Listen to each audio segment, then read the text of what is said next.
Welcome to Inside ArtScroll, where the books that we read and the people that write them come to life. It is a personal pleasure and a schus to welcome Rabbi Binyomin Pruzansky, Shlita, to ArtScroll Studios. The pleasure is all mine. What a schus it is for me to be here with you, Rabbi Landau. Rabbi Pruzansky, this is like your 15th book? Yeah? Hey, listen. Time flies when you're having fun. Mazel tov. Stories that inspire greatness. Beautiful cover, actually, by the way. I'm sure you did it yourself.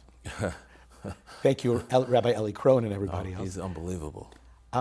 When you wrote your first book, you thought that you'd be having a conversation about your 15th book? No, never dreamed. Never dreamed. Okay, so take us back all the way to that point, and then we're going to jump right back into stories that inspire greatness.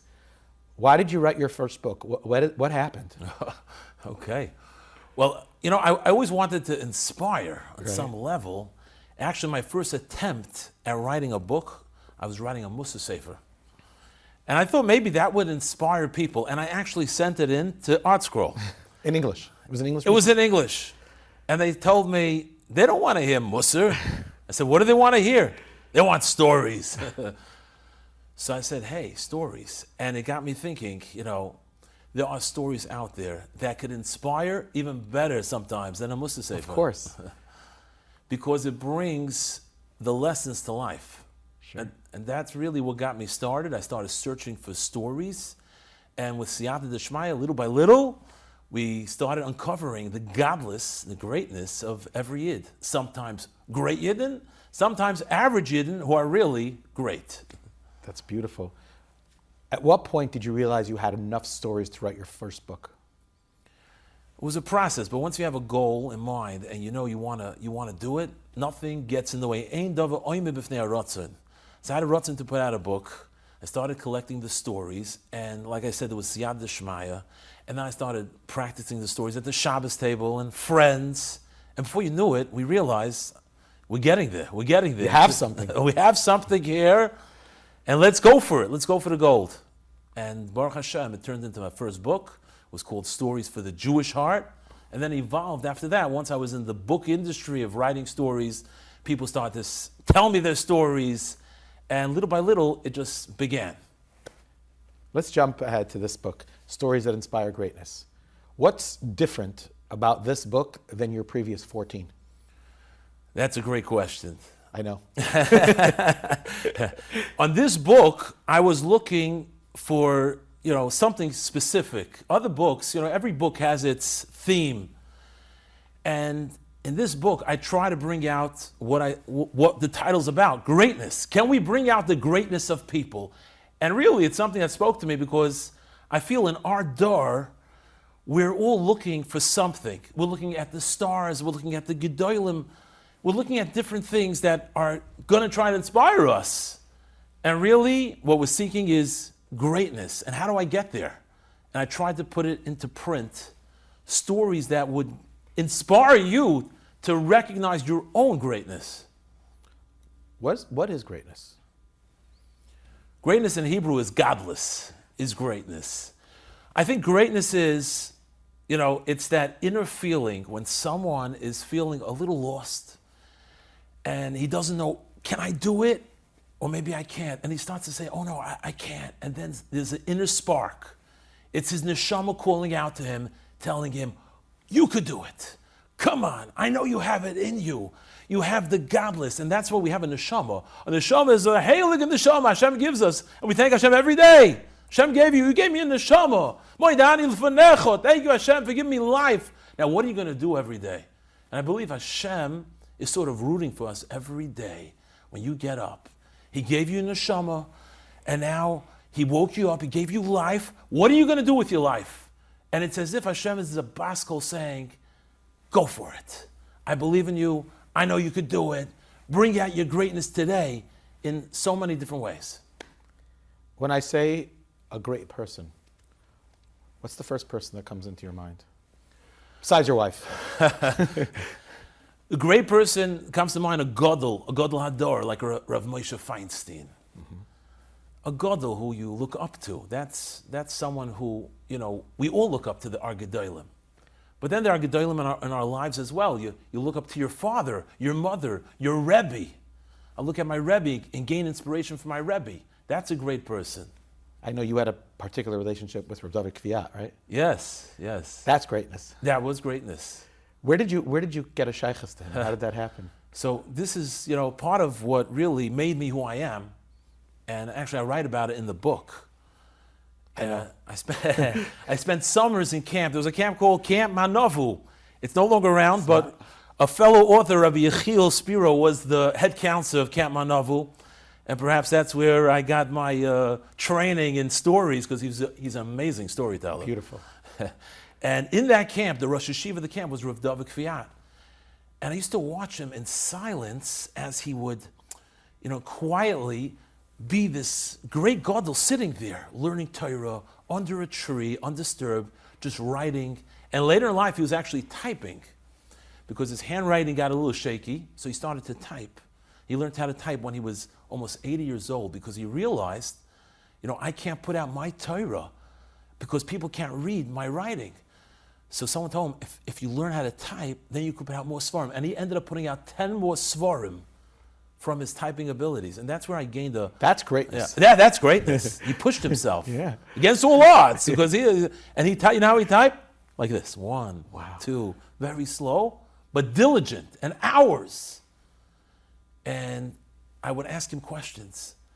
And then I realized, wow, this is something special. And I would start taking walks with him. And he answered my questions. And it was a particular time in my life when I wasn't yet dedicated 100% to learning Torah and spreading Torah. I was 19 years old when I first met him.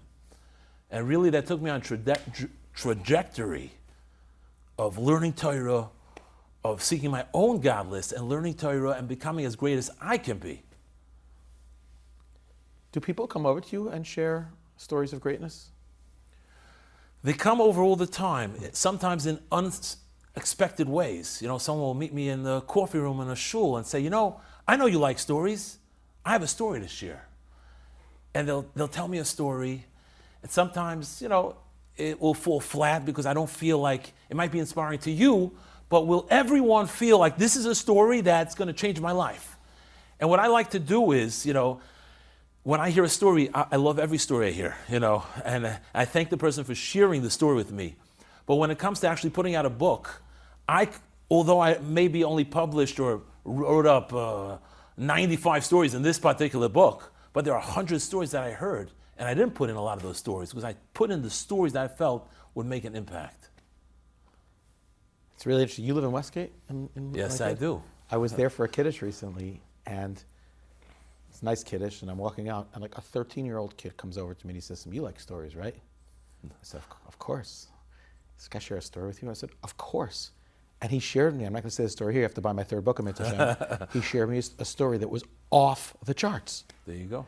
And like you could get your story. People you think something's gonna have the best story, you're not sure. And then a random 13-year-old recently bar mitzvah kid, his hat was still in one piece. He shares with me a story which was hit it out of the park. Right. These are stories that happen all the time. I live in Westgate. I have a shul in Westgate. Right. And actually, I say a lot of the stories on Friday night. We have a beautiful minyan, and I often speak. And then I'll share the latest stories. And Hashem sends these interesting stories. And sometimes the stories happen in Westgate. I'll hear a story from someone, and it happens right there and then. And I feel inspired. I share with the Olam, and you feel like you tapped into something, a certain godless, that so many people around us have this inner greatness. And maybe it's bottled in. They didn't share. If he wouldn't have shared that story with you, you wouldn't be able to share it with the world. So I always encourage people, say your stories. Not only say your stories, write them down. And then share it at your Shabbos table. And let your kids hear about the stories. And they could be inspired. And then let them share their stories. And your whole Shabbos table changes. For sure. Do you ever have this, that people come over to you like Friday night, they're like, oh my God, I didn't have a chance to get a story. Can you share me a story, tell me a story so I can share it at my Shabbos table? I don't know if you ever have that. I have that a lot of times. It happens. I try to say, I'm not throwing a quarter. A story machine. A story. But I'll try to help them. I'll ask them, what do you want a story on? If it's on the parasha, usually I have a story on that parasha, something that I spoke about. But it happens, and we try to give them the story that's going to help them in their particular situation. But everything I see with stories, I'm sure you see this as well, that every story talks to different people. Sometimes you put in a story, you don't think it's so great, and then someone says, that story changed my life. Mamish. Literally. And by the way, if anyone's really looking for a story, every single week, ArtScroll puts out a beautiful weekly thing, which is in a lot of the shuls. And there's always great stories in there. And just a little spoiler alert, as soon as this book hits the shelves, there will be stories from your book in it. Of course, yes. And that people could get a taste. But I'm giving you a warning that if they taste it, they're going to want to buy the book. So be careful. It's a good warning. How long did it take you to write this book? This is When did you start? It's about a year process. Okay. It's first finding the stories, listening to stories, hearing other speakers even say stories that I might be inspired by, and whatever inspired me, and then I share it with my shul often or friends, and I feel like that's inspiring. I share it with my family, and we say, "Wow, that's a great story. That should be in a book." And little by little, piece by piece, story by story, day by day, inspiration by inspiration, little by little, we have that story forming until we have what we have in front of us, a book full of these stories that inspire greatness. What's the hardest part about writing a book, about being an author? I think it's finding the right story. Sometimes it's finding that story that's really going to resonate. Then it's writing it up in a way that you feel it's going to connect and tell the whole story. Now, we try to keep it short, right? Because today's day and age, who could read very long stories? It's hard. It became harder. So in a way, our job became a little harder because we have to pack it all in a smaller package, but to give the person that flash of inspiration. I think that's one of your books. It is. Okay, we're pushing the book over Thank there. you. That flash of inspiration or that flash of greatness. We want to give them a bite-sized piece of that so it impacted them in some way. And what I try to do in this book actually is not just give you a story, but I want you to take away something. Take it with you and actually let that story sit with you that day. Maybe you'll be inspired to find your inner greatness as well. I noticed that in the book. It's such a nice feature that at the end of every single story, you did. Have you ever done that before? I didn't do it in this way. In this way, I really I took that story and I milked it for all the inspiration it has, and I said, here, I want the reader to take this inspiration. Now, I know a lot of times readers want to come out on their own with their inspiration. What I have to feed it to them. But I felt that if I could give you the inspiration that inspired me and I could put it into writing in a short way, and you could take that nugget, you could take it and really change because of it for the better and be inspired, be daven better, learn better, be a better husband, be a better friend, and really have a greater connection with HaKadosh Baruch Hu. Just a little selfishly, one of the things that I think this book is great at is I'm going to take it to my Shabbos table or take a look at it on Friday and Erev Shabbos and take a story, and I don't have to think, if I don't have time to think through, so because I'm a big believer that after you say a story, you need to unpack it. You have to unpack it, or else it's just noise. Right. But you unpacked it for us, so thank you. Hopefully we'll gain from it, Rabbi Pruzansky. Right. Listen, whoever packs it, or unpacks it, the main thing is that they get the message. And sometimes for children, you want to paint the message. And a parent could say, this is the message I took out, but I'll take out what I thought was the message of the story. I noticed also there's pictures. Is this your first book with pictures, or you've had? I've always had some pictures, but I always feel, especially in today's day and age, when with so many pictures and videos screaming at you, and you need pictures today in order to feel that connection to the story and to be inspired. So I tried to find as many pictures that I could of some of the Gedolim, some of the things happening, and some of the great photographers out there. That Moshe Yarmish and Sema Glenn, who shared some of these amazing pictures. I also noticed something very nice about the pictures. They're extremely clear. Yeah. They're lifelike. You would think that on a regular page of a non-colored book, we're used to what we had when we were children. Right. This is a different level. It's 4K. It's very sharp. It's nice too. That's right. I also noticed another interesting thing. I don't even know if you noticed this, that sometimes the picture's at the end of the story. Okay. I like that because you read the story and then you're like, oh, this is the person? Right. And it drives it home because we learn visually. It's true. Because I didn't want to give it away in the beginning, maybe, who the story was about. So you wait to the end and you see, oh, this is who it is. Wow. He's inspiration. Could you share, you don't have to say the whole book, but can you share, one story about a story, or one particular episode or something that's in this book that people could get a little taste so that they should just go out there and buy it as soon as they can? You got it. Honestly, I love when you say stories. I just want to hear a story. And I'll put it in my book. We'll do our best. You can write it. Listen, the idea is to spread it, spread the inspiration, write the story, tell the story. But, one of the most inspiring individuals, I think you'll agree with me, in our times at least, was Rabbi Zechariah Wallerstein. For sure. Hands down. He had a way of delivering and getting the message across, and I always used to talk to him and call him about stories. And still I'm being inspired from his stories that he said, and through Torah, anytime you get to see some of these stories come to life. And he was such an amazing individual. So in this book, I have several stories of him, and I'll share with you one of them that I thought was great. It really shows you greatness. So Rabbi Zechariah, as you know, had this great organization called Arnava, among many other organizations that he was involved in. And he has a seminary and a high school, so he was all over. Besides inspiration for everyone, for going out to the Kalal, because he became a Kalal individual. So one year, he was making the Arnava dinner, which is their highlight, and that is really how they raise the money, the funds, to keep Arnava and all its other institutions going. Problem was that the dinner was a few weeks away, and only 75 people signed up. Now, he had booked a hall, Prospect Hall. It was fit for 1,000 people. They were expecting 1,000 people. They have 75 people, a few weeks to go, and the secretary says, Rabbi Wallerstein, what should we do? What are we going to do? And he's like, I don't know. Should we cancel the event? And they don't want to lose their money. There's a lot of money involved in making a dinner, as you can understand. So he wasn't sure what to do, but they had to do something. He said, listen, I'm going to go daven mincha, and I'll daven mincha, and after mincha, maybe we'll have siyat d'shmaya, and we'll talk about it then. He goes to Shomer Shabbos in Borough Park, and he davens, Hashem, send me siyat d'shmaya. What should I do? Should I make the dinner? Should I cancel the dinner? And then as he goes outside, he meets Rav Simcha Soloveitchik. And Rav Soloveitchik says to him, Wallerstein, you look down. What's going on? And he says, I'll tell you the truth. And he told him, Ms. Brown, we're having this dinner, and I don't know what to do. He says, don't cancel the dinner. Hear this story first. And he tells him a story. It's a story in a story. And he tells him there was once a farmer. His name was Yankel the farmer. And Yankel the farmer goes out to his farm one day, and he sees this 25-ton boulder that was always there. And all of a sudden he hears a bas kol that says, a voice from heaven. It was a voice from heaven that said, Yankel! He looks up, push the rock! Push the rock! He's like, okay. He heard Hashem telling him, push the rock. So he goes over to this 25-ton boulder, and he tries pushing it, and he thought maybe miraculously it's going to push, and it's going to roll, and nothing happens. And the next day he goes out, and he hears the boss go, Yankel, push the rock!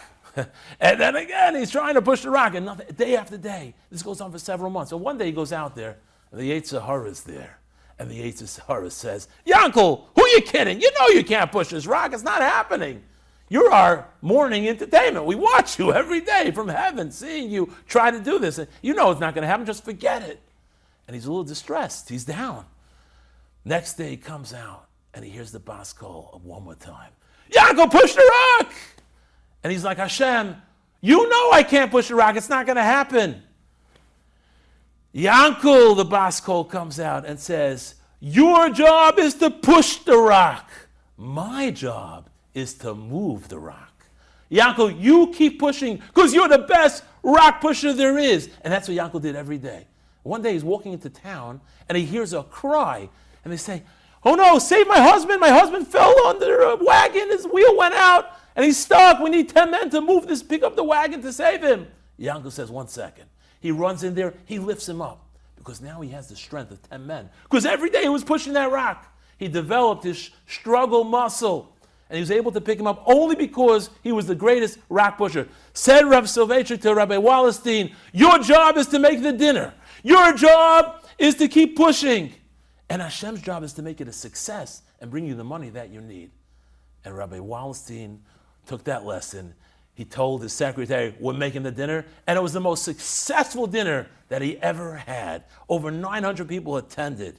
And Rabbi Wallerstein brought out the lesson. You got to work on your struggle muscle. Keep on pushing every day. Hashem wants us to push, and He'll do the rest. He'll remove the rocks in the way of your life and give you what you need. What Unbelievable. Beautiful. I'm so happy I asked you to say a story.